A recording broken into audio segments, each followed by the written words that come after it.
2025 సంవత్సరాన దేవుడు అంతా మనల్ని కాచి కాపాడారు కదా, దేవునికి ఏమన్నా ఇద్దాం అనుకుంటున్నాను. బంగారం ఇద్దామా? వద్దు. వెండి ఇద్దామా? వెండ వద్దు. లేదంటే డబ్బు? డబ్బా?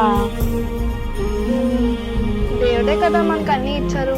బంగారం ఆయనే ఇచ్చారు, వెండి ఆయనే ఇచ్చారు, ఆశీర్వాదం ఆయనే ఇచ్చారు, ఉద్యోగం అన్ని ఆయనే ఇచ్చారు. మనం ఆయనకి ఏమి ఇచ్చి రుణం తీర్చుకోగలము?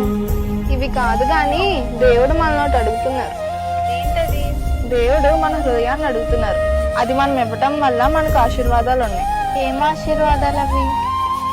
మనలో ఉన్న పాప హృదయాన్ని తీసేసి పరిశుద్ధమైన హృదయాన్ని, నిర్దోషమైన హృదయాన్ని మనకి ఇస్తారు. కలంకము లేని హృదయాన్ని కూడా మనకి ఇస్తారు. ఆయన ఆత్మను మనకిచ్చి ఆయన ఆజ్ఞలను, కట్టడలను గైకొనడానికి కావలసిన శక్తిని మనకు అనుగ్రహిస్తారు. ఇంకా ఆయన చిత్తంలో మనం స్థిరపరచడానికి ఆయన మన హృదయాన్ని అడుగుతున్నారు.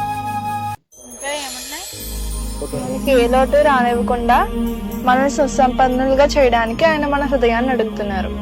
దేవునికి మన హృదయాన్ని ఇస్తే అనేక ఆశీర్వాదాలు ఉన్నాయి.